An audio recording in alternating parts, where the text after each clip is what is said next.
We cannot ensure success, but we can deserve it.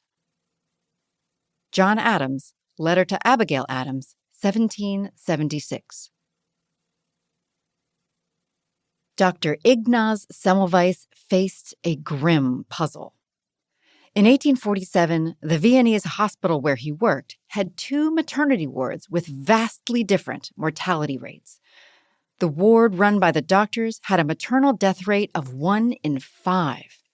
But in the ward run by the midwives, the death rate was only 1 in 50. Semmelweis believed that doctors were the cause. Because only the doctors both performed autopsies and delivered babies, he suspected, decades before germ theory was commonly accepted, that the doctors were transferring something fatal from the dead to the living. Semmelweis suggested a simple change, that doctors wash their hands between the 2 procedures. Even though the maternal mortality rate dropped as a result, Semmelweis's colleagues ultimately rejected the change and him. Why? Because Semmelweis's theory didn't ring true with his colleagues' pre-existing beliefs about the causes of disease and about themselves.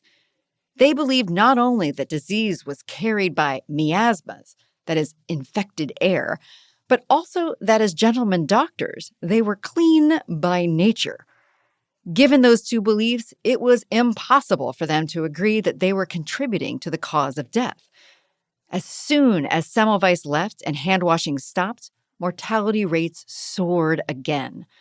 Frustrated, Semmelweis publicly and ferociously berated those who opposed his idea, which, as you might imagine, did little to help him convince his audience. 7 years later, Florence Nightingale was nursing soldiers during the Crimean War. She also faced high mortality rates caused by infections among her patients. Like Semmelweis, she lacked knowledge of germ theory and focused on improving hygiene as a possible solution. Unlike Semmelweis, however, Nightingale was successful in making hand-washing a standard practice for doctors. Her colleagues directly credited her with reducing mortality, and history now remembers her as a pioneer of modern nursing. Why did Semmelweis fail and Nightingale succeed? The primary difference was their approach to creating change among the doctors they worked with. Semmelweis directly challenged his colleagues' long-standing beliefs, especially about their gentlemanly cleanliness, and emphasized how they were making the problem worse. Nightingale, however, took a more aligned approach. She positioned hand-washing as one of a number of measures to remove what the miasmas left behind. The doctors weren't the villains, the air was. Even though her reasoning was ultimately incorrect, by introducing a life-saving practice without confronting established norms, the change was easier to implement and its effects endured. Semmelweis and Nightingale demonstrate the negative and positive consequences of this principle.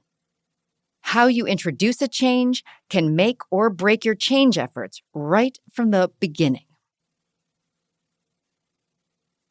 What this principle means. Many of us view change as an action people take.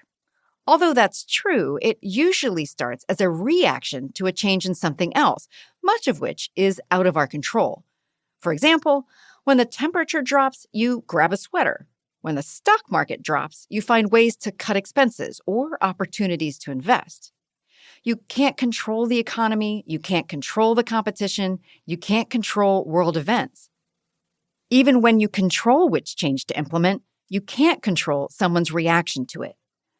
But how a person reacts to a proposed change, especially when they're first introduced to it, is the key to whether that change happens in the first place.